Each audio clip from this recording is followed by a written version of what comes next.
Wow, I can't believe we're at our 8th anniversary episode. Yeah, I'm so excited. We're actually going to be reviewing the very first Godzilla movie. Totally, right? Hey, since Geek Devotions had you on to talk about 2014's Godzilla, and they invited me on to review Shin Godzilla, all right. How about we return the favor and have them on for this one? Well, let me form a scientific committee to analyze that option. Okay, yeah, all right. They analyzed it. It looks like that's a fair idea. Alice, interface with Glix from Geek Devotions to warp them here. Compliance.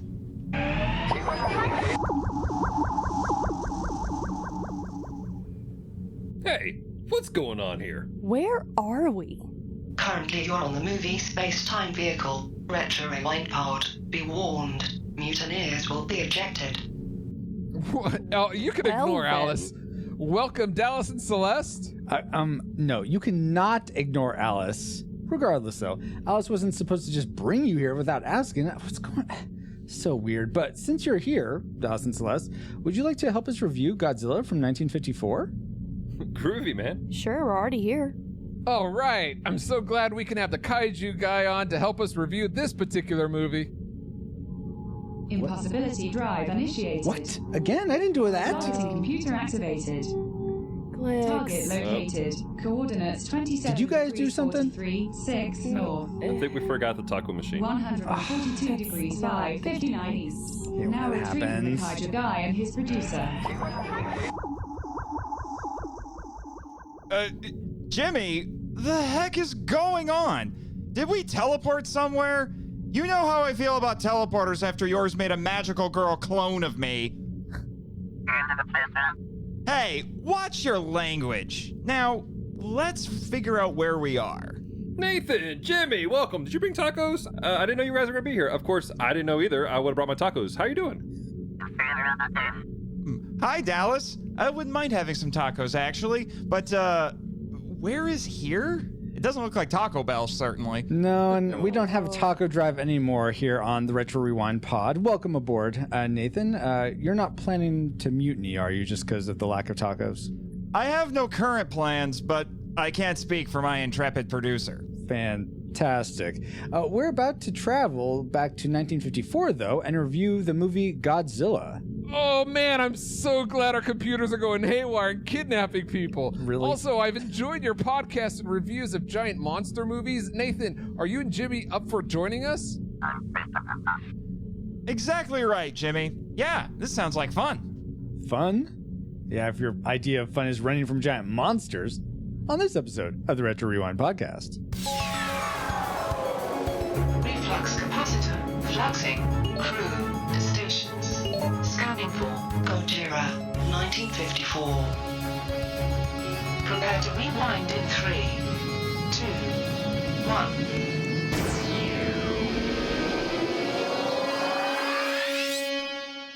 Welcome, Rewinders and new listeners, to the Retro Rewind podcast, where we take a fresh look at movies and games from 15 or more years ago. I'm your captain of the pod, Francisco Ruiz, and I'm joined by your XO and mine, Paul, the Master Interrupter Powers.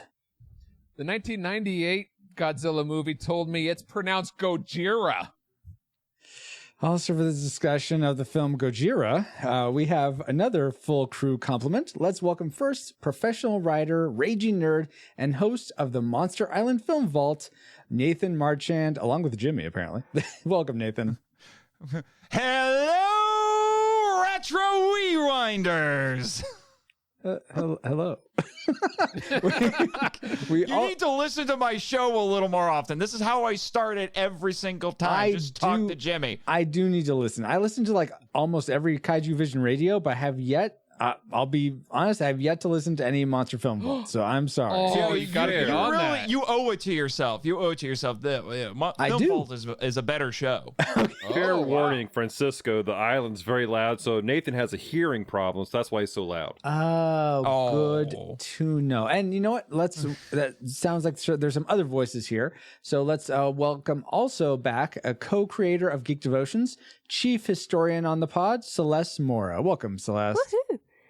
Hello. Hello. So glad you're back. I have nothing witty to say. Sorry. That's, Well, hello to you know you, what? too. That's okay. We will allow you aboard regardless of your wittiness, but glad you're here. Oh, good. Did you just call her bored? Oh my gosh, no, I did not. I said aboard, like aboard the ship. Oh, she's aboard. That's even more stiff. Our movie Space Time Machine is made of wood, apparently. It's like Apparently, a I log have cabin. hearing problems and you can't talk. So But What does a, it look what a like great fungus? combination. enunciate. Anyway, Hard. finally, we welcome back aboard the other co-creator of Geek Devotions, Dallas Mora. And Dallas, this is actually your 10th time on the pod. Ooh. So do you know what that means? Does it mean I become a franchise owner of Taco Bueno? No. Not quite. That's indirectly related. It actually means you're promoted to clergy officer. So Word. thank you so much for all the work you've put into the pod. And yeah, your pay is like 10x. It's amazing when you become officer. Wow. Yeah. I'm, excited. Does about that mean Jimmy and I get funny little titles on the ship too? if you're on for at least 3 times, yes, you get a title. Oh. What's that mean, Baz, if Jimmy gets 3 for you? Reminds me of an emo RPG I used to play back in the day. It was Star Trek themed. The more you posted, the more points you got to increase your rank. Oh, really? There you Okay, go. cool. Yeah. Nice.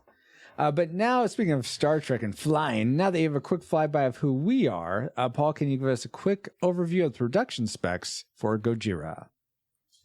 All right, Gojira, Godzilla, whatever, how you pronounce that movie that came out on November 3rd of 1954, runs an hour and 36 minutes.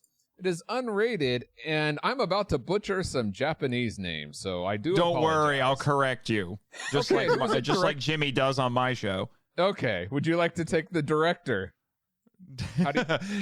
Ishiro Honda. Honda, I've driven one of those. Oh my gosh.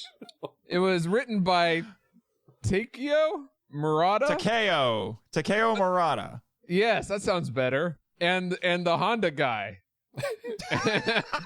And with lead stars being Takashi Shimura, Yes. Akihiko Harada, Akira. We reviewed that. Akira Takarada. Takarada, who Takarada. I have met, I might add. Oh, cool. Wow. That's awesome. I'm Yes. surprised they're still alive. Honestly. Harada is in his 80s and apparently has a surprising amount of energy, and I have been told, despite being in his 80s, has an entourage of young women following him around everywhere he goes. He probably deserves it in his head. Anyway, the music was composed by another Akira person. Another Fukabe. Akira person. A Fukaberry? Okay. Have you ever been? You've been to Japan, Paul. Jimmy is sitting there going, "Where's my producer booth? I need to pipe in and interrupt people right now. I need to interrupt the master interrupter. Jimmy, just go right over there, and you can hang out with Glix and Alice. Okay, just don't get too chummy. They're AIs. Just remember that." Okay, are we ready for the box office trivia game? I don't know now, Paul. Maybe, I guess. Yes, let's try this. If I haven't offended more people. Okay. Okay, Gojira, 1954, was made for about 100 million yen, which is about 1.5 million, and went on to earn about 2.25 million with Or 152 million yen. yeah, with over 9 million tickets sold Wow. at the box office. Well done. All right. Given this and the fact that it is in the kaiju genre, and right now I went to thenumbers.com and they list 7 kaiju movies in the kaiju genre. Yeah, because there's not that many. What? Wait, There's not that 7? many. What? Yeah. In Bull fact, crap! I'll list all 7 for you. Oh, okay. Just so you have a fair let's see if I can Shot, put these a in fair alpha. I'll put it in release order. Okay, that's fair. Okay. Godzilla, the 1954 version. Mhm. Godzilla, the 1998. King Kong, 2005's version. Mm. Monsters and Aliens. They Oh count my that. gosh. Wow. Really? Pacific Rim, I could see that. but not the sequel. And a colossal Oh, I had never heard of. Yeah, I don't know. And then the recent, I've seen Colossal. and then the recent Godzilla King of the Monsters. Out of all those, where do you think the 1954 Godzilla ranks of the 7? That ranks box office wise. So we'll start with Nathan. What place of those 7 do you think the original Godzilla 1954? It depends on if we're factoring in inflation. No, don't but think it is. It was re-released in 2004 and in 2014, so those ticket sales count. Okay. Interesting. I'm gonna say 7 actually. 7. If we're not factoring in inflation. Celeste, what's your guess? I'm going to guess 6 because of Pacific Rim and Monsters and Aliens attracting the not kaiju audience. Yeah. Okay. Dallas. I'm going to say 3. 3. We have in chat, Star Fox 22 says 3rd, so 3 or 2nd. You got to pick one, Star Fox. We'll go with 2 for you. Hafner says 4. Baba says probably 3. The range is 1 to 7, Baba. But okay, so, and I'm going to guess 4, sort of middle of the pack. So what place did Gojira 1954 actually rank, Paul, of those 7 kaiju The official movies? kaiju guy got it right. It is number 7. Really? Okay. Yeah, I could see that since it was released so long ago. Missed it by that. By that Yeah. much. Yeah, that's what I said. If we're not factoring in inflation, then all those other movies are far more recent. Yeah. So, yeah. Now, I would have to go find an inflation calculator online right now to figure out how much $2.25 million would be in 2020. Yeah, So, yeah. Probably like but 1 I can tell you it probably won't come close to any of those other ones. Probably not. Probably. All right. Well, thank you so much for those factoids, Paul. And let's see if any of them factor into our memory mind meld or our subsequent roundtable discussion, which we will get into once Alice has located our target film. Alert! Alert! Approaching target. Spoilers incoming. Establishing analysis vector. Dynamic violence, savage action, spectacular thrills, Godzilla, King of the Monsters. Fantastic beyond comprehension, gripping beyond compare, astounding beyond belief, the mightiest monster of them all. See Godzilla, King of the Monsters. Okay, I hate to be that guy, but that by all was means. not the right trailer. No. Just a fun fact for anyone who may not know, there's actually 2 versions of this movie that you can get easily. There's kind of other ones, like there was an unofficial colorization from Italy, Really? weirdly enough, that I've never seen. Huh. But this movie was released in the United States in 1956, and they edited it and filmed new scenes and put them in. It had the reporter Steve Martin, played by Raymond Burr, Perry Mason himself. Okay. And so they threw him in there, and he was meant to be kind of a proxy for the audience, the American audience. And they cut a bunch of stuff out that dealt more with the politics and things like that. They kind of sanitized it a little bit. It's a version of the movie that had a reason for existing back in the day, but it's kind of silly now because the whole idea was that the American distributors really did like the movie, but they didn't think it would be very palatable for an American audience. That's, it's just over a decade since World War II. Yeah. So that's why they did what they did. That's fair. Yeah. So there's debates to have about, if it's a worthy version or not. The Japanese version is still better. Sure. And Some people we might call it a travesty, but I don't quite go there. We might get into that bit of the discussion later, but let's see that commercial, which wasn't really a commercial, as a part of a trailer of the American version, which wasn't as good apparently. But regardless, it probably does bring back some memories of Gojira.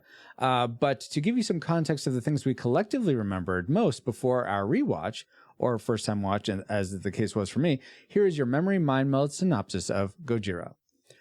Long opening credits scene of Japan testing atomic bombs. Rumors of something strange happening on a small island in Japan are confirmed in the midst of a storm that destroys most of the island, and a large monstrous figure is seen in the midst of the storm. The one-eye scientist, a woman, and a sailor stuck in a love triangle wrestle with whether to use an accidentally developed superweapon to kill Godzilla. Japanese tanks and electric power lines are no match for this guy. A bomb that is too powerful is used, and at the last minute, a malfunction takes place, making it necessary for a manual activation to reduce Godzilla to a skeletal form at the bottom of the sea. I have questions about the validity of the ending. Serious questions, and questions cause problems. Dun, dun, dun. You know what? Most of that seemed right, but I guess some of it was decepted. But based on those memories, as somewhat flawed as they were, what rating did they lead you to predict for this movie before you rewatched it?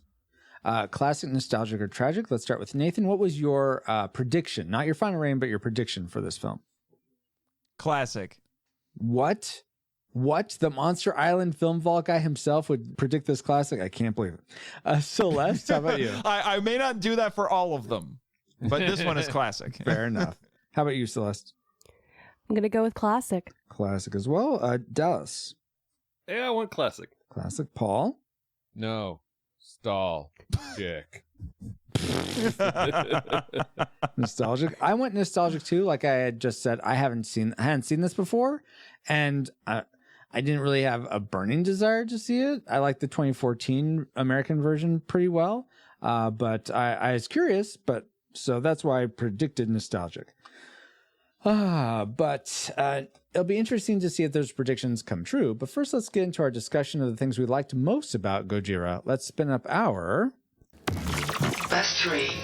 which is actually going to be the best 2 things because we have a full crew here. So let's start with our newest guest, Nathan. What's one thing you liked about Godzilla/Gojira?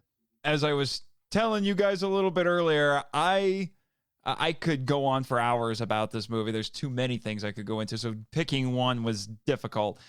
But I ended up settling on the human cast. And I specifically put human cast. Mm-hmm. Because the actors that you see in this are some of the Toho regulars, because unlike in the United States, the Japanese film studios used the contract system all the way up until 1970. So these were all actors that were just showing up in a bunch of Toho movies. If you watch enough Godzilla films, you'll see them reappear throughout, playing different characters, I might add. So we mentioned Takashi Shimura as Dr. Yamane, Akira Takarada as Ogata, Akihiko Harada as Serizawa, and even Momoko Kochi as Emiko, although Momoko Kochi didn't have as much of a career after this, but the rest of them made films for many, many years, actually. And they bring a tremendous amount of gravity to their roles and to the story. Emiko, if it wasn't for her, the Oxygen Destroyer may have not been revealed, because her revealing that was a big turning point. She hadn't done it. Who knows how the rest of this movie would have played out. I do. Japan would have been destroyed. Obviously. More. And then the meat of the story. The meat of the story in this film boils down to these characters having 3 dilemmas. So Yamane wants to study Godzilla while others want to kill him. Emiko has to choose. She's in a love triangle. She has to choose between 2 different men. Serizawa has to choose whether or not to use the Oxygen Destroyer to kill Godzilla, because the Oxygen Destroyer is a potential WMD, but Godzilla is a real present danger. And then, interestingly, at the end of the movie, he solves all those problems with one decision. And that's based on the casting? Does he? Or does he? Yeah. But or are you talking about the human roles? The roles of the human. Okay. Yeah. Yeah, Gotcha. So who these characters were and the actors, what they brought to those characters are one of the things you really liked. Yes. Awesome. Dig it. Let's see. Dallas, did you like the actors in particular, or was there something else you were really drawn to about Gojira? Yeah, I mean, I enjoyed the acting. I did though enjoy the the set design and the work with the miniatures. I know it's kind of it's hokey to a degree, but the way they bounce back and forth, the way they bounce back and forth between the live action scenes to the miniature work back to the live actions, I appreciated the work that went into that. I've worked with some small miniature stuff, trying to do some different things over the years, and it's a challenge at times. And I think that they blended it well. Of course, I think being black and white and having the film grain helps to kind of cover some of this stuff. Yeah, but it plays together really well, and I think that I don't know, it's an art that I think is missing. Of course, we're better at things now. Yeah, you can thank Eiji Tsuburaya for that. He's a pioneer of special effects in Japan, and this was about to say, the first time something like this had been attempted. Huh? I said it sounds like another name I would have messed up. Yeah. Yeah. But yeah, I mean, I think it was just an art form that's it's gone away for good reason, because we've gotten better skills at it. But it was you could tell like these guys, like, they work passionately on it to make these scenes look really interesting and to put you in there. You know, Dallas, I agree with you. Now, granted, this is an old 50s movie about a guy in a giant rubber mask being a monster. It's not about a guy in a giant mask. It's about a giant lizard. I'm talking. This is my description of this movie. Oh, I'm sorry. You never interrupt, so I'm so sorry that I would interrupt you. Yes. See, yeah, you know your place. Okay, good. Now, moving on. But honestly, I was surprised how well this was for miniatures. It's not spectacular. You could tell it's like plastic. But even just like the ridges on Godzilla's skin, I was impressed. Like, they didn't have to go to that kind of detail for a movie back then. I was surprised. Yeah, and the overall effects that you're talking about doesn't really make my like list, but I kept thinking as I was watching this movie, I would love to see someone recreate this movie with all the same practical effects, but shot with modern cameras. Just like modern cameras, everything else is the same. I love the way the cinematography was. And go ahead, Paul. Can it still be like 50% black and white? Like, this movie was really dark. Yeah, sure. I'd want that, and then a little bit of the touch up, making the animations just a little cleaner on the back of Godzilla. I mean, I thought that was cool, but I think I'd like those two things improved. Just modern cameras and a little better of the animation effects. But I'd love to see a remake. I really need you to watch Godzilla 2000. Okay. Is that a way of saying that's a bad idea? It's my favorite. Oh, okay. For one line. It's funny that Paul brings that up, because I have a friend, Michael Hamilton, on Kaiju Weekly, who has been advocating for a shot-for-shot remake of this movie. Oh, really? For a couple, at least a couple of months now. And honestly, no thanks. Whatever. Okay. Hey, I can only think of one time that a shot-for-shot remake was attempted, and it was a disaster. Everyone hated it. Psycho. Yes. Is that the one with Vince Vaughn? Yeah. Was that a shot for shot? I didn't know that. Like I'm not sure who. Like, the thinking behind that had been dumb. It's like, they didn't make it black and white, though. Do that. That's the problem. They didn't make it black and white. I just want everything the same except for those two things. That's it. Anyway, we're going on too long. Celeste, please bring some. I don't know, some je ne sais quoi to this discussion with something you liked. Who? I don't know, Paul. I was trying to think of a transition. Why'd you got blow it for me? Not sure who Jen is, but I have an answer. I'm the resident Frenchman in this room, and I can't even say the French right. So, because Marchand is French. I really enjoyed the overall story. They did a really good job of pulling in some cultural Japanese aspects. They did a good job of portraying things and then legitimately making you think about the stuff that was going on. Oh, yeah, totally. I've never actually watched the Japanese version, so watching the Japanese version brought a whole new light to the movie, because I just watched the American version. So it really there was a lot of undertones of thoughts and things that weren't in the American version. Yeah. So the storytelling was just really well done. I was actually surprised that this being the first Godzilla movies.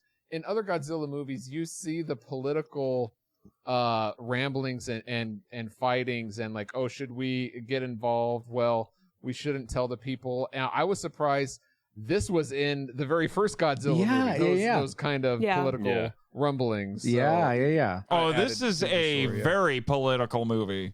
Oh, extremely, yes. Yeah. And Celeste, you're dead on about the cultural stuff. This was very much a snapshot of a Japan in transition at that point. The love triangle, I think, illustrates that, in a small way with their relationships, because the implication is that Emiko is essentially in an arranged marriage to Serizawa, but she thinks of him as a brother, and that's and nothing more. Awkward. But she's in love with Ogata. But the idea here was that she was doing what was more popular with young people at the time because of all of the Western influence. The American influence had brought the concept of dating to Japan. But the arranged marriage was more of a traditional Japanese thing. Sure. Yeah. So there was a shift going on at the time. Not time for this. This is not the time. Celeste, for that. you and me can talk about that later. How about that? We'll Sounds good. Make an appointment for about 40 minutes from now. Let's see. Let's go to Paul next. What's something you liked about Godzilla? I surprisingly enjoyed the main theme of this. I didn't expect that. The main theme of this movie, the theme of like atomic bombs, awkward love triangles. Sorry, no, you're absolutely right. The score, the music, and I won't try to pronounce the composer's name again, but I think he did a great job of making some what would be boring scenes actually very intense by just the music alone. Bro, or the lack of music. You're taking one of my likes, to be honest. You're welcome. It's I love the music, man. Like the theme song when it first starts off on the front end, like it just captures you. Yeah, it does. Like I wish I had a great sound system in my living room, just because I want one. But also to hear that theme song at the beginning of the movie, like it pulls you in so great. Yeah. No, and related to that, something else that pulls you in, and this is my was the sound design for Godzilla. Just the way they made his roaring and his guttural sounds and stuff. It is just so good. Do you know how they did that? I think I read it was like a rope on a kettle or something. Like no, I thought it was slowed down. It was a contrabass. Oh, that's what it was. Oh yeah. He put on like gloves or something. It was a Fukabe running he had a glove on, I think, with horsehair, and he just ran his fingers across a contrabass. I think so. That's cool. Godzilla's roar is musical. Oh, look, Glick's brought Godzilla with us. Oh, my gosh, great. Get this monster out of the pod, please. I thought he was on the island with me.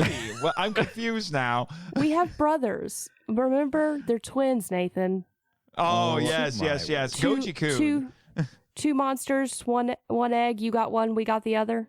Yes.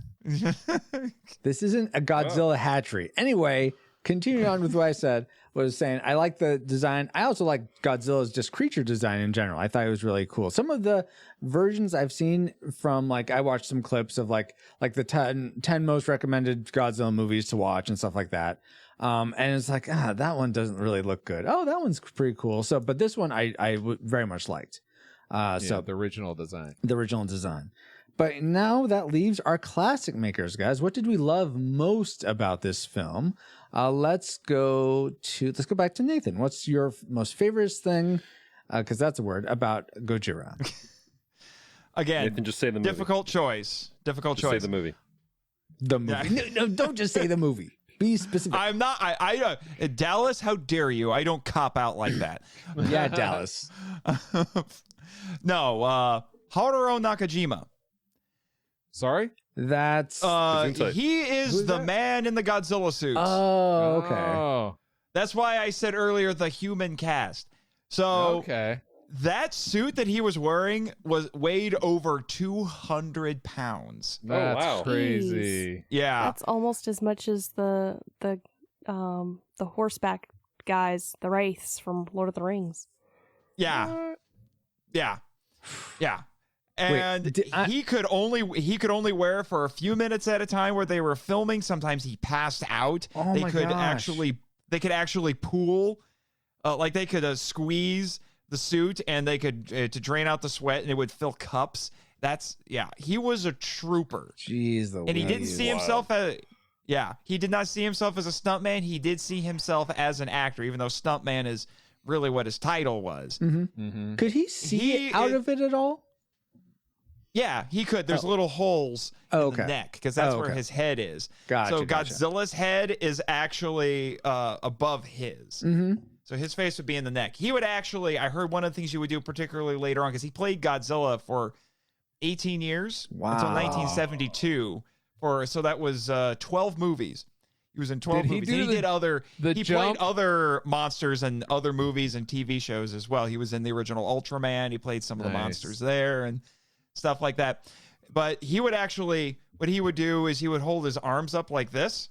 It's better if you can see the video, but kind of up like this. Like the T position. Almost like he's doing a ballroom dance frame, because it would hide the fact that his shoulder, that Godzilla's neck is absurdly long because his face is there.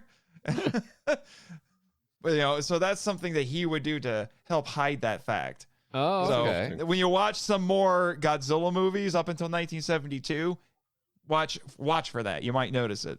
Okay, that's cool. But he revolutionized the suit acting as an art form. And, pretty much everyone else who's done suit acting since then, whether they're Godzilla or somebody else, they owe something to him. That's really cool. Wow. Yeah, it really wouldn't be what it is without him. Absolutely. Suit up. Oh my gosh. Let's go to Paul next. What was your favorite thing about Gojira? And I'm expecting something good, Paul, because you wanted to do this episode for our 8th anniversary.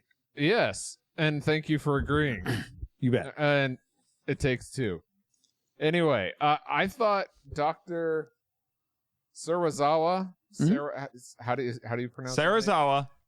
Yeah, Sarazawa is I thought he was a surprising character. He's the eye patch guy that is a lot of eye patch villains or just characters with eye patches tend to be like cliche, but this guy was amazing. I was rooting for him the whole time. And they spoilers, but they both him and the main character meet their demise at the end, so it's kind of like a nice just him. Yeah, just him. I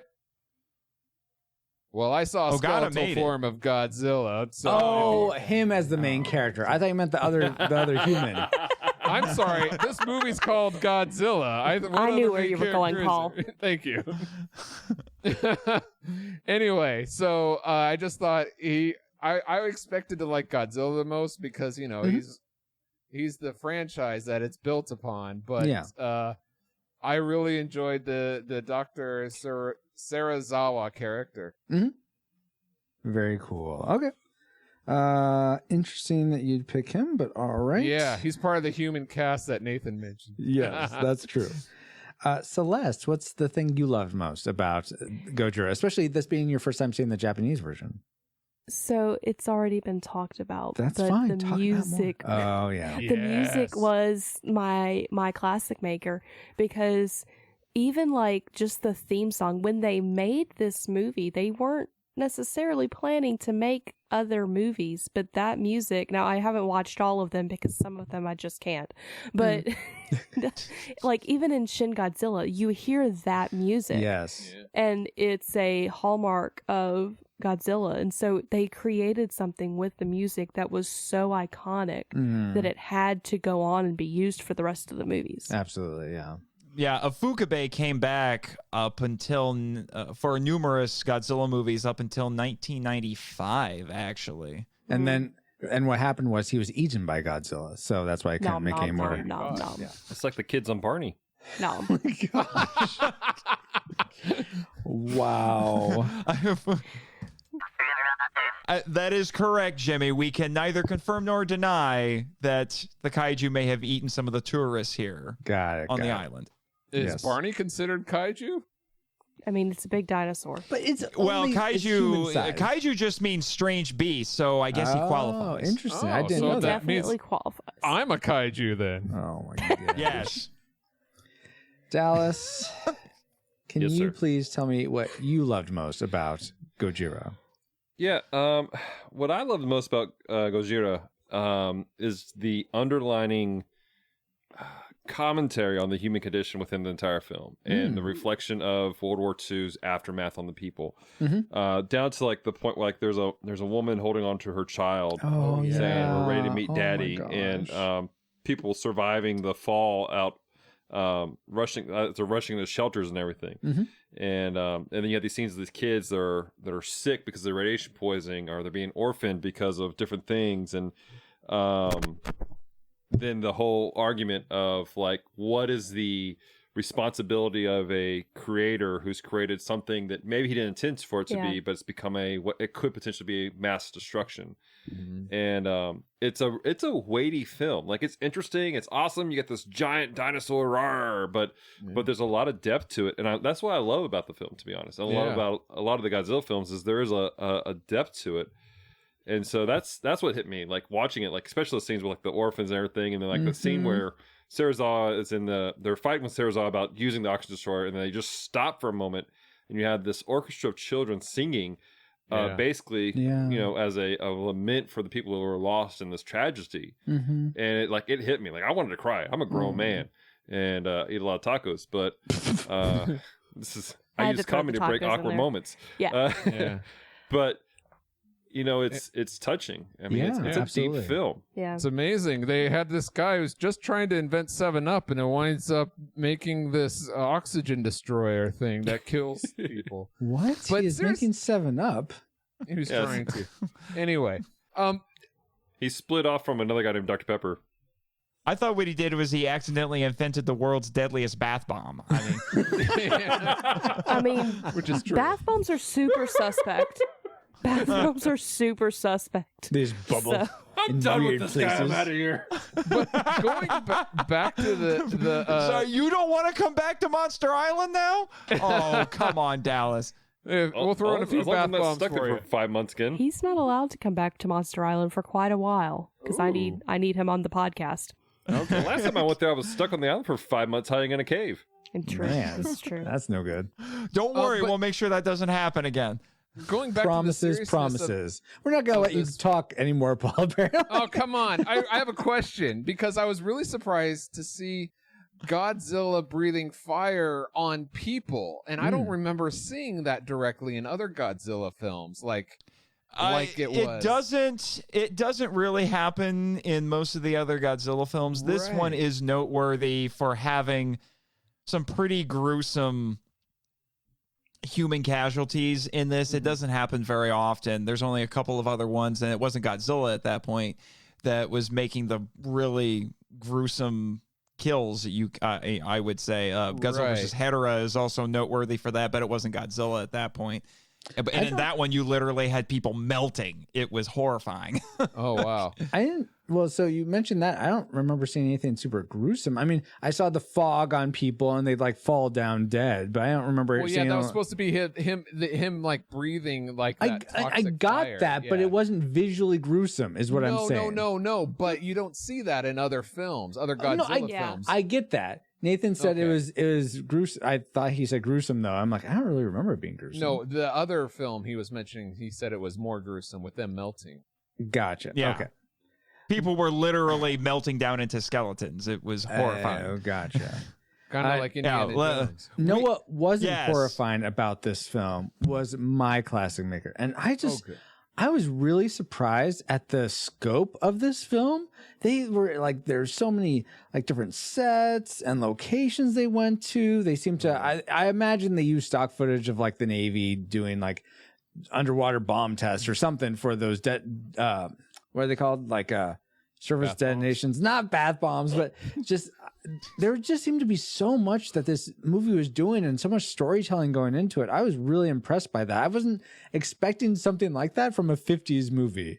I was really shocked by that. And I guess I'm more used to movies like Casablanca, which are way more contained and don't go a lot of places, but are much more about the characters. But this was like, wow, there's a big, like, a very large scoped movie back in the 50s. I was really impressed with that. And also, I was also really taken with how they composited Godzilla into with the live actors in several shots. And it wasn't just Godzilla in miniatures. It was also him sort of you saw the people running, and I was just, it probably helped that it was black and white, and also like Paul said, it was half black, so you couldn't see much, but I was still impressed by that. So that was Nathan my have to correct me. I think it's that maker. old like rear projection technology they used on like canvas and everything like that to make some of that happen. It's again, that's some of there's so many other likes I could put in here. That was one of my likes, is just the artistry to blending that kind of stuff to make you engulfed in it, using the miniatures, using the back projection, stuff like that. It's amazing. Absolutely. Nathan, am I right? Was it the back projection? Oh, that's one of the things that they did. Back projection was fairly common at that point. King Kong really was the first movie that really kind of revolutionized that. Yeah. Got it. Okay, well, you know what? Maybe it's time to revolt against this movie because hold on. Darn it. Okay, guys, I'm sorry. I forgot something else I liked. What? Helix Reviews. David Arrington is the host of the Helix Reviews podcast. In every episode, he breaks down what he does and doesn't like about the movies, video games, and comics he's reviewing, and also discusses the themes, messages, and ideas they portray. You can find Helix Reviews on your favorite podcast catcher or at helixreviews.blogspot.com. That's great, but what does that have to do with Godzilla 1954s at least? Well, I mean, maybe not 1954s, but he did review the 2014 Godzilla on episode 36 of his podcast, and also did some enough. Good. I'm glad that met your threshold there, Paul. Weak connections, everyone. Oh my gosh, it's both Godzilla. What do you want from me? But Paul, all right, stronger connections. Let's go for stronger connections. Okay, a stronger connection. How about some trivia about Gojira? Would that satisfy you, Paul? Yes. Okay. I'd be satisfied. Did Paul and Dallas and Celeste and Nathan, did you all realize during Godzilla's rampage through downtown Tokyo, one of the buildings he destroys is the Toho Theater? This is said to have frightened several viewers who tried to run out of the theater when they were watching it. Oh no! Oh, that's funny. Yeah.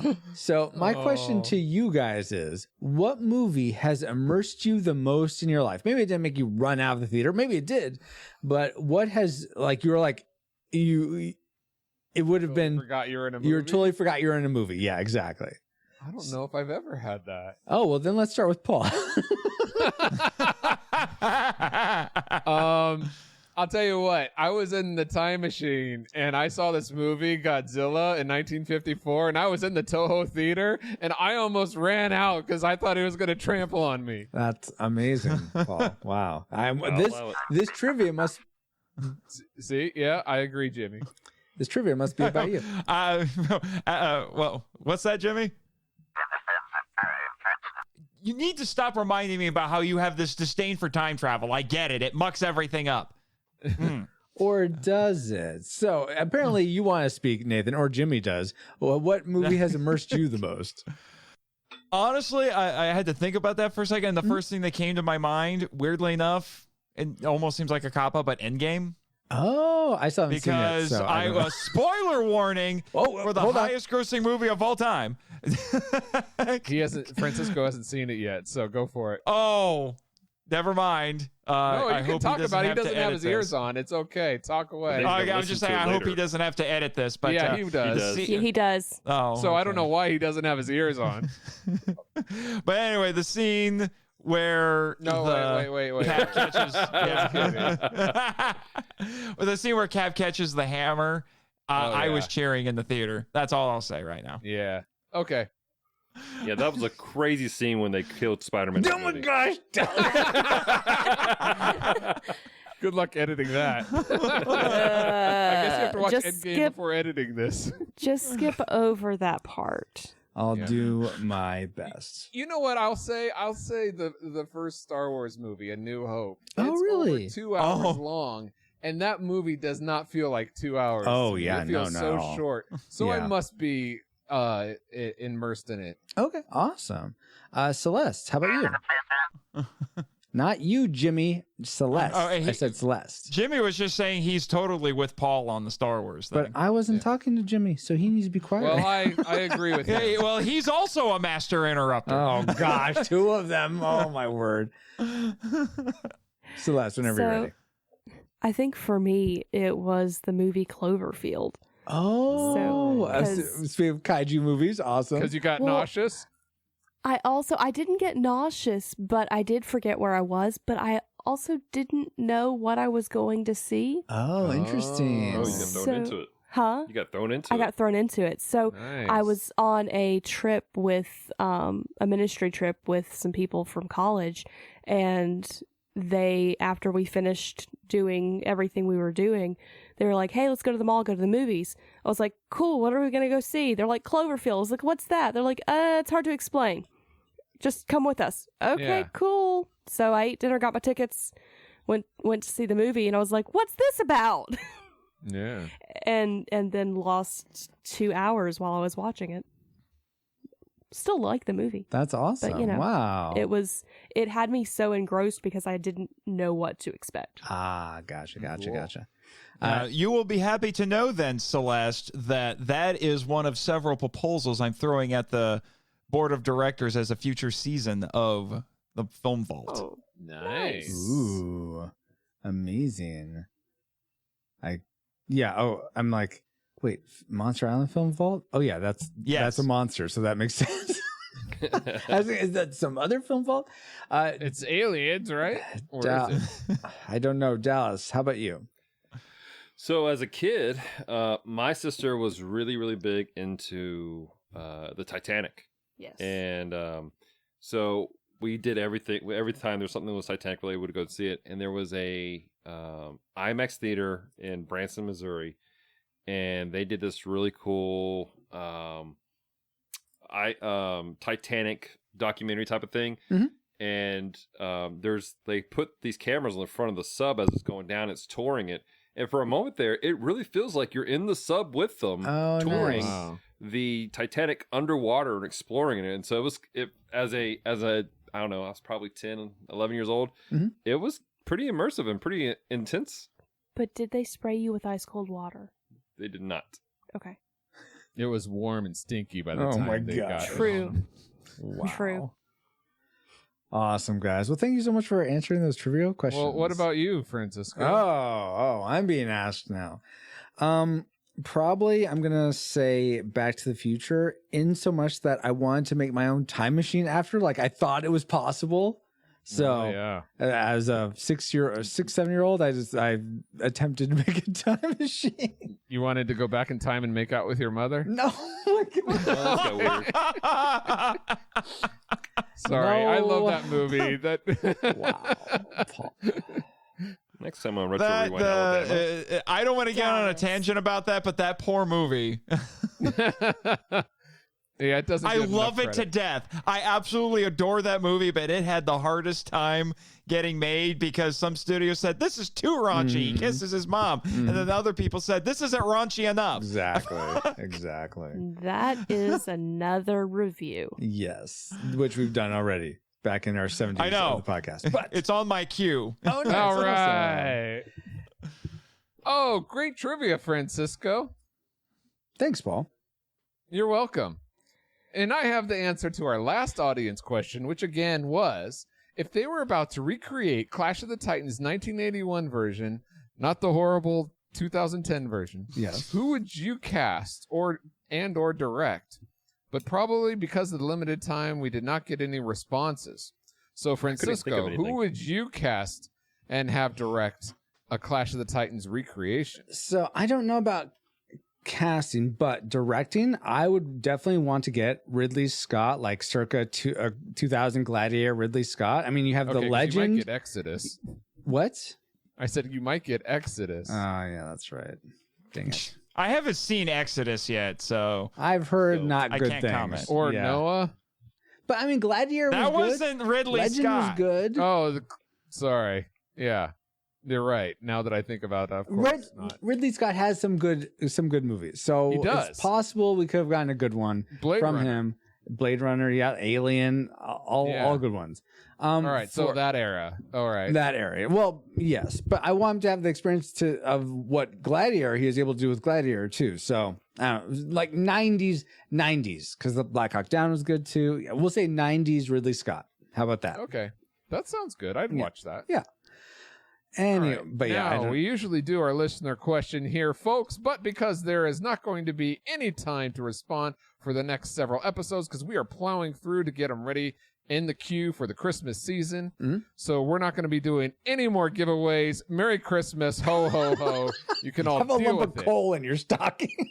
But you can still answer this question on whatever platform you prefer, maybe a PS5 or whatever you have. Whenever you listen to this, even if it's, years from now in 20XX, maybe even 21XX. But here's the question. If there was no oxygen destroyer, like in most Godzilla movies, could the head of Medusa stop Godzilla? Good question, Paul. I like it. But can he dab? Can Godzilla dab? Have you not heard that story? He can Shay dance. I can confirm that. We played a D&D campaign once, and we were going to a boss fight. Uh-huh. Yeah. And we didn't know it was a boss fight. Medusa just showed up, so I dabbed. And With Medusa a saw... shiny buckle. Yeah, Medusa saw herself and died, and my DM closed his book and said, all right, well... We're done for the night. It's been a good 15 minutes. Because that was all he had planned. Nice. That's a little dab will do you. Yeah. Exactly. But now that we've had some D&D and trivial fun, let's find out what memories you, our awesome rewinders, had about Gojira. Drew Dodgen says this song right here, and he posted a link to the Godzilla theme, which you've probably already heard in this episode before because you guys love the theme. So I'm sure I put that in post-production. Francisco, good job. James Felix says, love Godzilla. Hearing that distinctive roar for the very first time gave me chills. That and the score by Akira Ifukube is phenomenal. Ifukube, Paul. There's no berry. Sorry. LJ Lowry says, I've seen Gojira, but my first was King Kong versus Godzilla. It just so happens I bought this hat today, and he actually has a Godzilla hat that he just recently got, which is cool to see. Yeah. Philip Hurd says, the practical effects of Tokyo on fire is amazing. Very impressive that they pulled that off without burning the whole studio down. Indeed. And the Dapper Man says, without Godzilla, there would be no seed to create the Dapper Man. Because of the many Gojira Godzilla movies, this starred my movie collection. And, well, my movie wall can speak for its volume.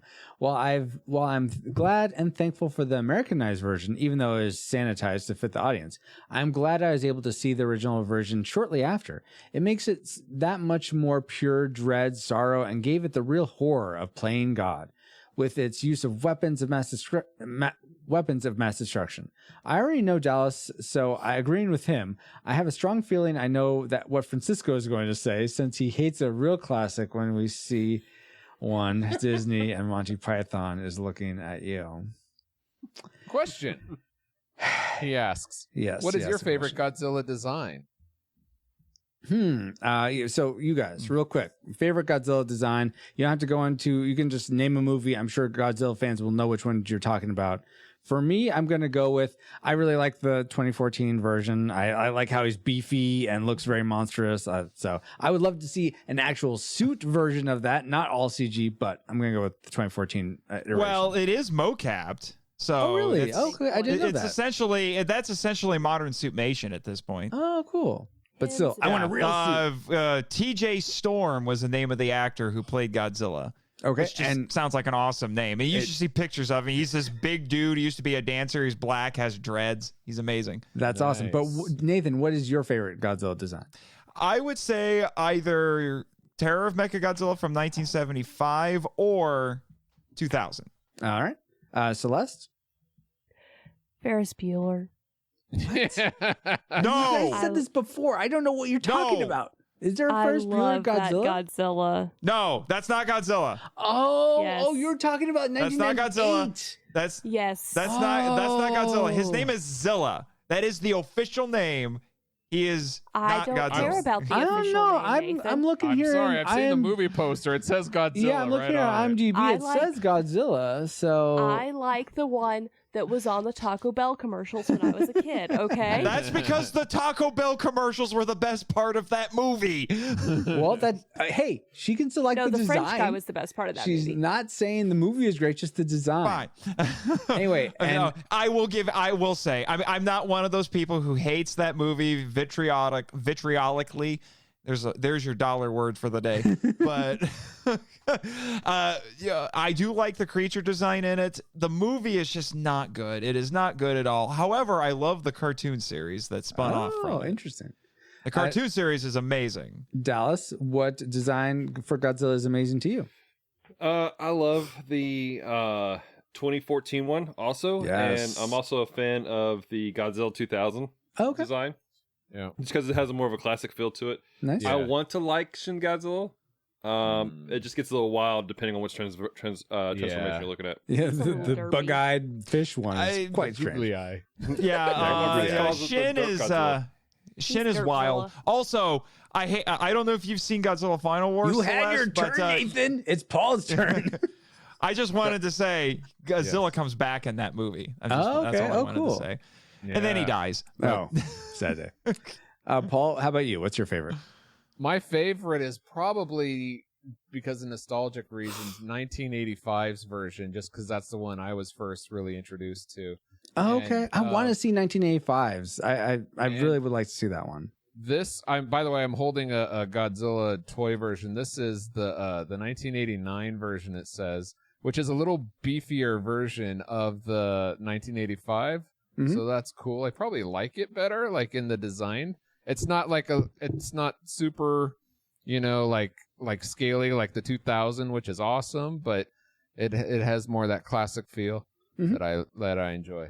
Awesome. Very cool. Thank you for that asking that question, Dapper Man. And he also pointed, I assume a friend of his on Facebook, to saying, these are the guys that didn't want me on their podcast for Gojira. Just kidding, of course. Or am I? It's not that we didn't want you. We're trying to get more people on the show. That's all, Dapper Man. My goodness. Jimmy took your place. Sorry, we're full. But yeah, exactly. So that comment doesn't Jimmy really feels no remorse, unfortunately. Why start now? Oh my gosh. You know what, guys? It's time to get into the things we didn't like about Gojira. And you know what? You guys are all like big fans of it. So here's what we're going to do, because we're running low on time. We're just going to do Tragic Makers, just the worst part of this movie. We have 5 of us. That's plenty. And I'll give both mine. Since this is the first time seeing it, I have ones that you guys will probably disagree with anyway. Or me and Celeste, maybe, since this is her first time seeing the Japanese version. It's a love triangle. Let me get to it, Paul. Why are you stealing my Sorry, thunder? you've already seeded it, and then. Sorry, I was paying attention. So I'll start. Celeste, you can probably build off this. But I got, honestly, for me, guys, hold on. Worst 3. Actually, worse one this time. But for me, I actually, and you were mentioning, Nathan, how you liked all the characters and they're really interesting. And I think I could see that if you've seen this movie several times. As a first time watcher, I really got confused about who was who, what people's motivations were. Like, that's racist. There's, oh my gosh, Paul. There's the newspaper person. I wasn't getting I thought he was going to be more important. There was a kid that was so there's Amiko, and then who was the guy she was in love with? Not Sarazawa. Ogata. Did he have like a younger brother? Which I thought he was from the island, and I'm like, why is he here now? Yeah, and that part's not communicated clearly. His parents died when Godzilla went onto the island, so then the Yamanes adopted him. Yeah, that would have been helpful to have put in your story, filmmakers. Oh, they'll get it. They'll infer that. What are you talking about? No, I won't. unless that's a Japanese thing, that's just culturally, that's what you would expect to do. Which, okay, fine. Anyway, regardless, I was very confused about several of the characters, what their motivations were, and also, I didn't really get the love triangle because, I thought, one of you mentioned this, that Amiko thought of Serizawa as her brother or like family, and so I didn't realize there was even a love triangle. So as much as you guys are saying, I do hate love triangles, but I didn't really get that there was one. I thought she was in love with this other guy, and then the eye patch guy, Serizawa, she was just like, they were just like friends or old friends. I didn't realize there was a betrothal. Celeste, Did you want read the subtitles? That is actually stated. So she said it like, "Oh, I didn't tell him about us yet. Oh, I got to tell him about us." I thought she was talking about her dad. I thought she was. They had to tell him too. Yeah. Oh my gosh, there was a couple of people that needed to be told, and then script writer. They did say that they were engaged. Listen, they did say they were engaged. Listen, writers. Once. Writers. Once. Takeo Murata and Ishiro Honda. You gotta make this more clear because it is not very clear. Yeah. Be more of a helpful Honda guy. Come on.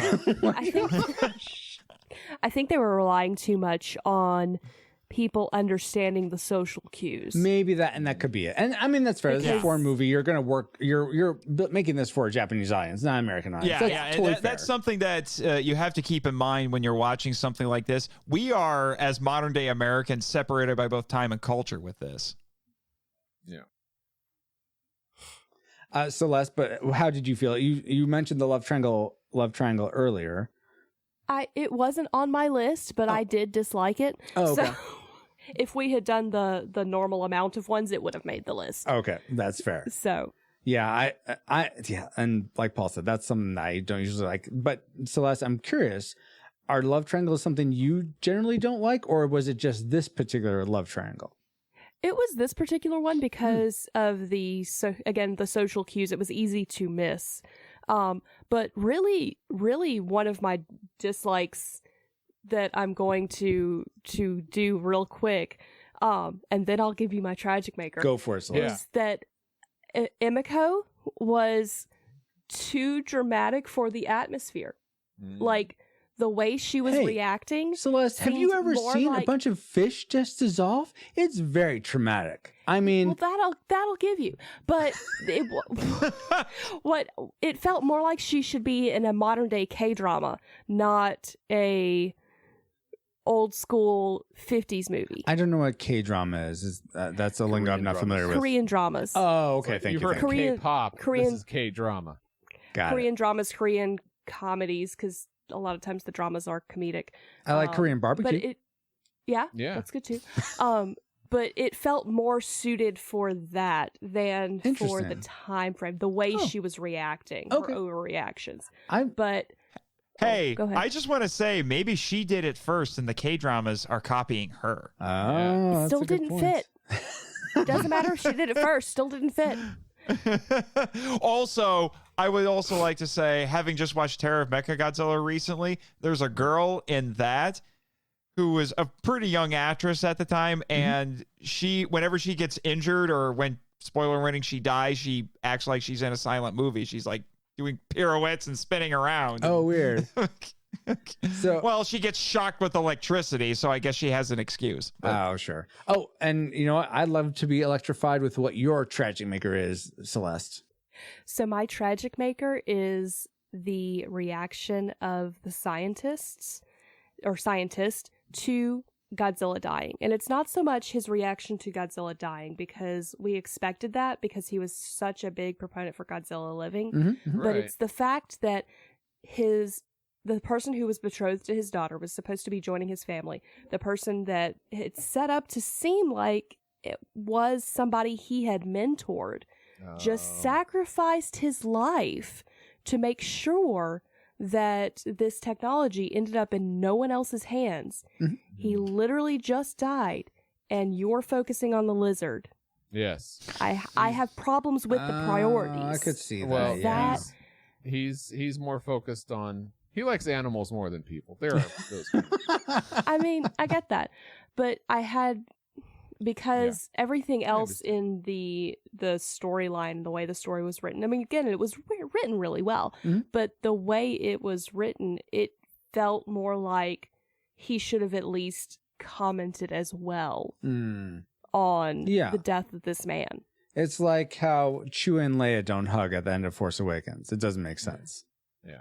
I'll give you that, maybe. We'll just say yes. Let's go now to Paul. What's your tragic maker for Gojira? Right, since you don't give me a chance to mention the white text on black background, I'll immediately go to the ultimate destroyer of all movies, which is quote unquote slow and boring. Ooh. Oh my gosh. Is this movie ever so slow? And granted, parts of it are very, very boring. Wow. To be fair, it is a 50s style movie. It is. But to be fair, that's the nature of 50s movies. To be fair, if I'm recommending it and don't tell them, oh, by the way, it's slow and boring, they're not going to be in the right mindset. Then you know what, Paul? I didn't find it slow and boring as I found it more. I tried to watch it 3 times. But you've seen it before. I'm saying, true. As a new viewer, I find it more confusing than slow.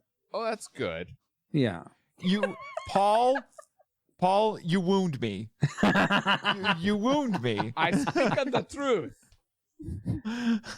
To a large percentage of the audience, this is not a big crazy action movie. This is a meditative sci-fi drama. Look, I get it.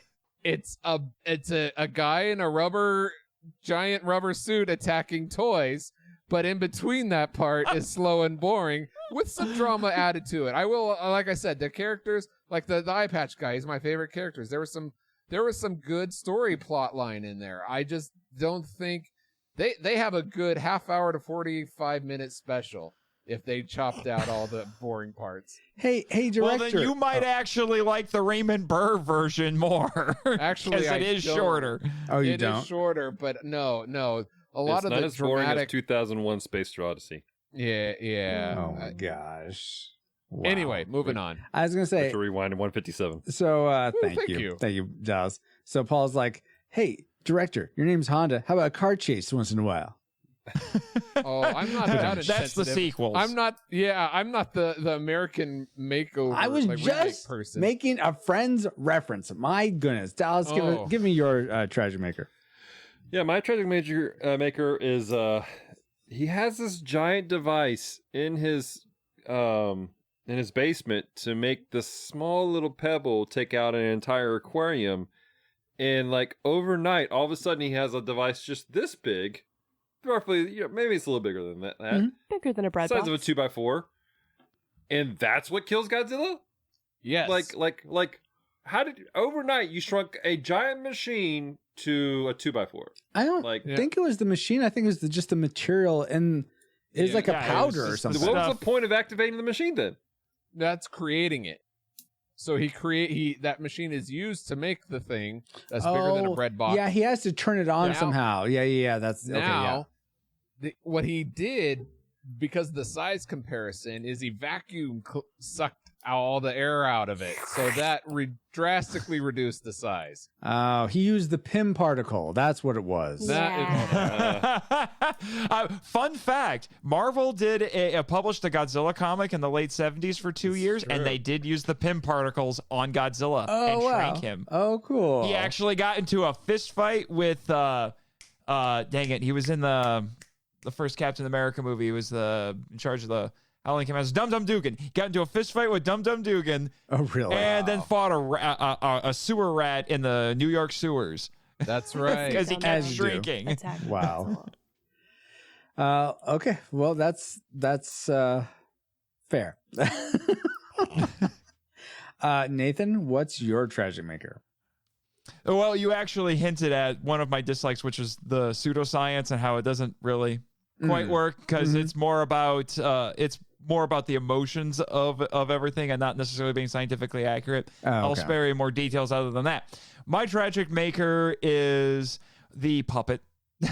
Oh, really? The Godzilla puppet. Because the suit looks great, but the puppet that gets used in a few shots Is that where the not mouth on moves? model with the suit, Yeah, and it looks goofy. I thought and something it looked a doesn't little help. strange. Okay. Yeah, and it doesn't help that the first time that it gets used is in the second shot of Godzilla's first appearance, and it does not look good. Yeah, the suit in that initial shot looks great, but then the puppet looks just weird. And then there's other points where it gets used later, and sometimes it looks all right, and sometimes it looks weird. The suit looks better overall, to be honest, in terms of how it looks on camera, I would say. But the biggest problem is that the puppet doesn't quite match the design of the suit. So there's a little bit of a visual disparity. He was still evolving. He was figuring out his final evolution. So Derpzilla. Someone just saw Shin Godzilla, I think. Or I Pokemon. saw it back in 2017, but let's go then to, I think that just leaves me. Yes. Yeah. So my tragic maker for Godzilla, again, this being the first time I saw it, I wish there was less randomness to Godzilla's actions. Now, let me go dive into that a little bit more. I get he is a symbol of chaos, and like a tornado or a hurricane. It is random. There's no like rhyme or reason to it.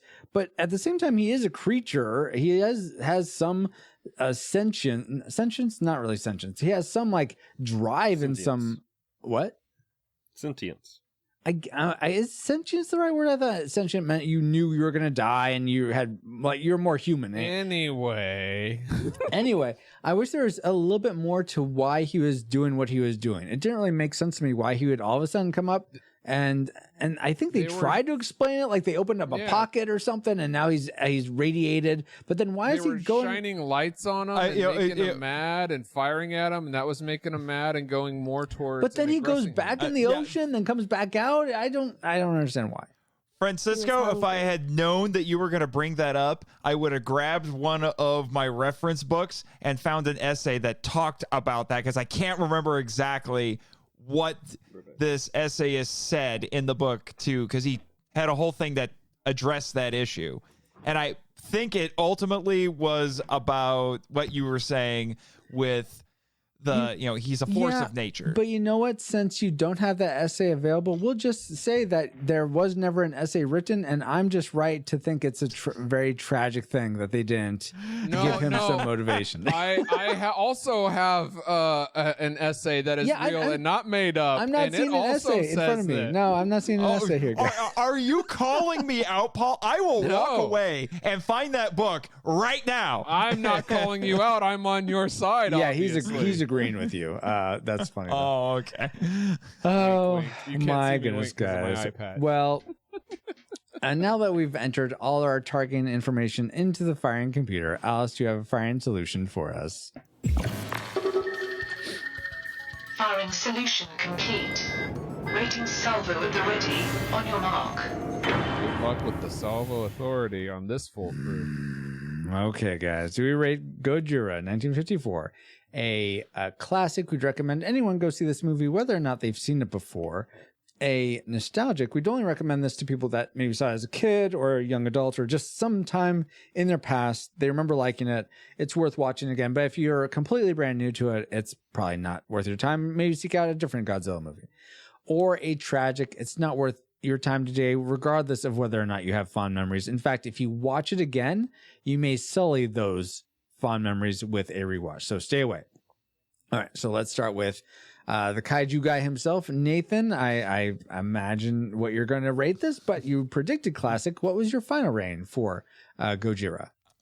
You can hate me all you want, but it's classic for me. I don't hate you. Not only do I think it's a fantastic film, but it's highly influential. Mm-hmm. And if it wasn't for this movie, a lot of things that we enjoy, particularly from Japanese media, we probably wouldn't have. If it wasn't for Godzilla, there would be no Ultraman, which means there would be no Super Sentai, which means there would be no Power Rangers. There would be no Tokusatsu, period. But aren't I right in saying if there were no King Kong, there would be no Godzilla? So we could just say that about King Kong. You know, am I right saying if there was no Adam and Eve, we wouldn't even be here at all? Like, how far back do you want to go? Paul speaks the truth. Anyway, and then just as a little bonus for you, I would rate the Americanized version nostalgic. Just to throw that in there. Oh, yes. But that's not the one we reviewed. Anyway, let's go. I know. I'm just throwing it in as a bonus. That's totally fine. Celeste, what's your final rating? You predicted classic. Did it end up staying a classic for you? I'm going to keep it as classic because even with everything that I disliked, it held up, and it really is a great look into Japanese culture post World War II. Mm-hmm. Awesome. Very cool. Now, Dallas and Paul both rated tragic. Very interesting. I wouldn't expect that, but okay. So that just leaves me. No one's going to say anything. All right, I'll just keep going with it. No, Dallas, what is your final rating for Gojira? You predicted classic. I did. I can see why some people might go for nostalgic if they're going in because they're like, oh man, this is going to be slow and boring. But if I'm talking to somebody, if I'm recommending somebody, I would explain this is why there's depth to the story. And I would rate it as a classic because there's a lot of depth to it that I don't think that even some modern films don't have. That's true. Absolutely, yeah. There is a depth to. I mean, I found this. Maybe it's just I only watch the sort of seminal animes or movies like this from Japan, but it seems like there's so much more depth in the themes and subtext in Japanese cinema than there is in. Certainly not all. It's certainly not devoid of United Statesian cinema or Western cinema, but it seems to be a lot fewer and farther between when you get that. Well, yeah, and just to kind of go along with that with you, Francisco, this movie's immediate inspiration was The Beast from 20,000 Fathoms, which was made just a year before this, and it's an American film. It's good. It's Ray Harryhausen special effects and everything. It's good, and if you watch that movie and then think about this film, you'll see a lot of parallels and similarities. But The Beast from 20,000 Fathoms is just a fun blockbuster. It's not. This is an art house film by comparison. Yeah, totally. Let's go to Paul next. So you predicted nostalgic because of the slowness and the boringness. What was your final rating? Well, it's funny because when I recommend a movie, I often say, "Hey, there's worse out there," like Dallas would say. But seriously, if you're a kaiju fan, if you're a Godzilla fan or any giant monster fan, I would absolutely recommend this movie as a must-see.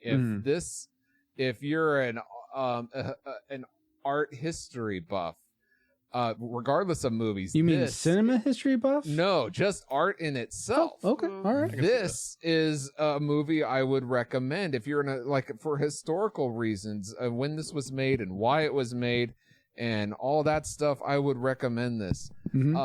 But I can't recommend it to everybody because it is just not everybody fits in those pockets. Yeah. And so because of that, my final rating is nostalgic. Nostalgic. Okay. Very fair. For me, I'm going to have to just say nostalgic for me as well. Not because I found it slow and not because of anything having to do with like old effects or whatever. I really enjoyed the effects and thought those were really amazing.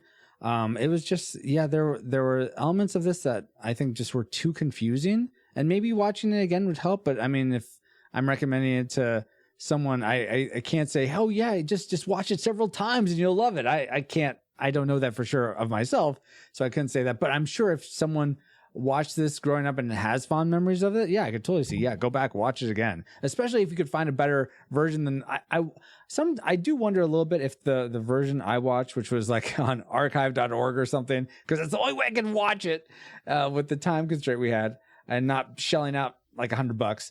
That's the only way I could watch it. And it wasn't high quality at all. I don't know. Maybe it was like 240p or something. Yeah. So you can actually get the individual Criterion Blu-ray for this. You don't have to buy the big set.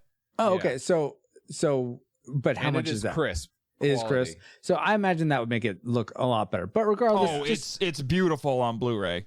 Overall, I'm going to rate it nostalgic as well. So according to the Retro Rewind podcast, we rate Gojira 1954 a disputed classic film. We'd recommend anyone go out and see this, particularly if you're a kaiju fan, whether or not you've seen it before. But now it's time to get back to our own time. Good old 20XX. 20XX. Comsat online. Receiving incoming transmission. Feels good to be back, but we wouldn't have been able to travel back to 1954 to begin with if it weren't for our amazing reflux capacitors, namely Jared Holzhauer, Deborah Powers, Brian Kane, Patrick Hicks, LJ Lowry, Chris Cowan, the Feel and Film Podcast, Chris Owens, Geek Devotions, The Untold Podcast, Mrs. Lomax, James Kesson, The Dapper Man, Drew of the Cellcast, Ashley Cronenbear, Pastor Deucin, Kenneth and Redeemed Utaka, Ryan Lingle, and that's our Bobo. In addition to 5 other awesome patrons as well. But thank you all so much for keeping the gigawatts coming. And if you want to help keep us fine for as little as $1 a month and get bonus content for your generosity, head over to retrorewindpodcast.com/support to help us grow via Patreon or Subscribestar. And while we're thanking our supporters, we also want to give a big roaring thank you to our subscribers on Twitch, Indeed. Which is another way to send us a couple bucks a month. And if you have Amazon Prime, you can subscribe for free. Find out how at retrorewindpodcast.com/Twitch Prime. But what if you don't have the extra cash every month for Twitch or Patreon or Subscribestar, but you still want to support the show? You could buy our merch. That's an option. Leave us a review on Apple Podcasts or Podchaser. But even better than that is sharing your favorite episode. Maybe this was your favorite episode. Like you've been listening to them all and this is your favorite. Or one of our other 200 plus episodes, but share that favorite episode with a friend. Whether you listen to for the banter, trivial tidbits, or the occasional insight, we would love more people to enjoy Retro Rewind Podcast for the same reason you do. So please be kind and share Retro Rewind. Also, this just in. This stream is sponsored by PaulJPowers.com. Thanks, Dallas. You're welcome. RetroRewindPodcast.com/213 is the place to find timestamps for this episode, links to contact us, and links for voting on the movies you want us to review. But that's not the only place you can reach us. Paul, where else can people find the show and also yourself? PaulJPowers.com. That's me. You can find me there, and you can find also the Retro Rewind Podcast. We're also on social media, and you can find links to that there at RetroRewindPodcast.com or PaulJPowers.com. But social media, or as Facebook, Twitter, Instagram, you can reach out to us there, or you can join our Discord server, whatever that is, by going to retrorewindpodcast.com/Discord. And also, I mentioned we are on Twitch. You can watch and chat with us live like these fine folks are doing right now as we're recording this very podcast. So thank you all for joining us on the chat here. And you can join Twitch and watch us play games, create pixel art. You can follow us at twitch.tv/retrorewindpod. But if you want to find me, pauljpowers.com, go to pauljpowers.com. If I haven't said pauljpowers.com enough, I could say it one more time, but I won't. Thank you, pauljpowers.com. I'll say it for you for being an awesome kaiju friend, because you're a strange beast, but an awesome one. And co-host, I so appreciate getting to do this show with you. Likewise, I love doing this show with you, Francisco. Thank you so much for hosting it all the time. And I am so grateful for our guests for taking time to discuss Gojira with us. So let's start off with our newest people. We'll start off with Nathan. Thank you so much for joining us. Please tell us how we can find you online. And is there anything that you have going on you'd like to promote? Oh, yes. I've got a couple more episodes of the current season, the first season of the Monster Island Film Vault coming up. There's a lot of fun stuff in line. So hopefully, Francisco, you can get caught up, because there's a lot of shenanigans that go on, as I've been hinting at today during this recording. But so check out the Monster Island Film Vault. You can follow us on Twitter at the Monster Isla 1. Yes, I know about my contractual obligations, Jimmy. You can also follow my intrepid producer at NASA Jimmy. And we're also on Facebook and on Instagram. The website for the show is the MonsterIslandFilmVault.com. Just Monster Island Film Vault, not the. So MonsterIslandFilmVault.com. We do have a Twitch channel, but I haven't used it a whole lot. And we're also on YouTube. And I'm also a published author. So if you're not into kaiju, but you like speculative fiction and so sci-fi, fantasy, that sort of stuff, my author webpage is nathanjsmarchand.com. Yes, I have 2 middle initials, and I had to use them because nathanmarchand.com was already taken. I'm going to find that guy, and we're going to have words. And then you can also follow me on Twitter at NathanMarchand7, and my professional Facebook page is The Worlds of Nathan Marchand. All right. So awesome. I think I got everything. I think. Okay. Again, we'll do an audit.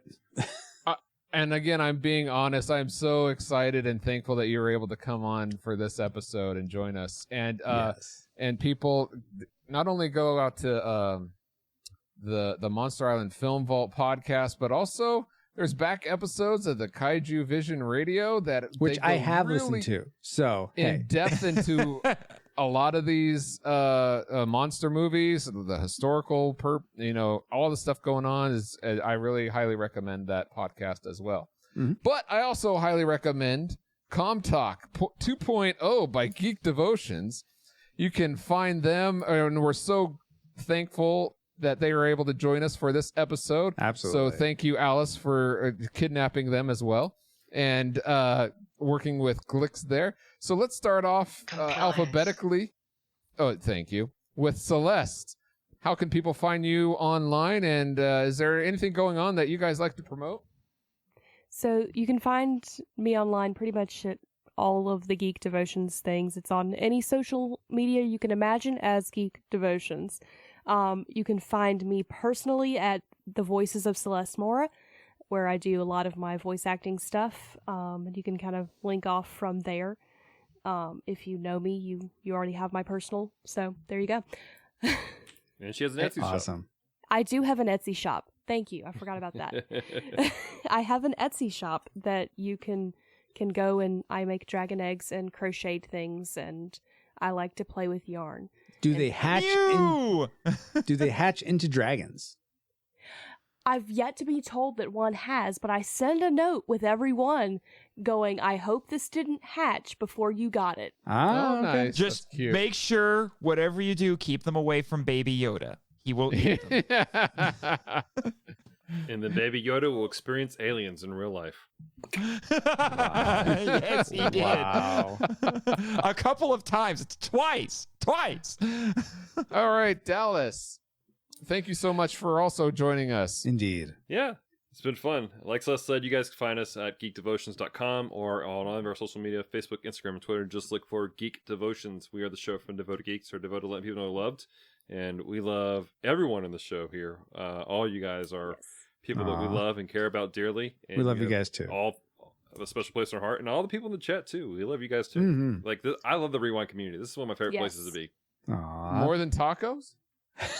No, places to be. I'm not in a taco. Tacos are in me. Are you sure that would be amazing? All you can eat taco right there. Like Honey, I Shrunk the Kids with a taco instead of an Oreo or what's the thing that they eat? I'm sure if I dig long and hard enough, I will find a taco kaiju. I know there's a watermelon kaiju. No joke. So I'm sure there's a taco kaiju somewhere. I'm sure one of the let me know. Like Power Rangers probably did a taco somewhere that got big. Well, they had a pumpkin, so I mean, did they really? Yeah, for a Halloween episode, yeah. Why? Anyway, because Halloween. Oh goodness. Yeah. Thank you again. Thank you, everyone. Nathan, Dallas, Celeste, so much for being on the show. But as much as I love you guys being here, I love Paul being here, that's not who I appreciate the most. That honor is reserved for you. Yes, you listening right now. Akira, Godzilla, Honda, Joe. Whether this is whether this is your first time listening to the show or you're part of the rad Rewinder community, thanks for spending time with us, and we pray you are more joyful now than when you first hit play. I have been and continue to be Francisco Ruiz. Find me on Twitter at FXRETRO_, that's FX Retro, or on Instagram at FXRuiz, FXRuizX. You can DM me there for pixel art commissions. And finally, we are honored to be part of the Christian Geek Central network at ChristianGeekCentral.com.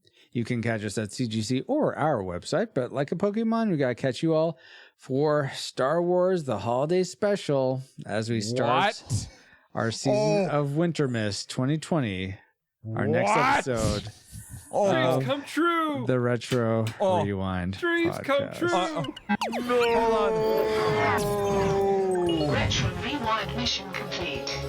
Proceed to nav point Omega and return to base.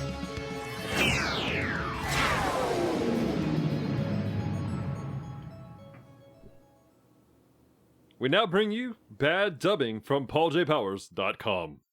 I can't believe that Godzilla was the only surviving member of its species. But if we keep conducting nuclear tests, it's possible that another Godzilla might appear somewhere in the world again. Stay tuned for Godzilla vs. King Kong coming up in the future on Retro Rewind Podcast.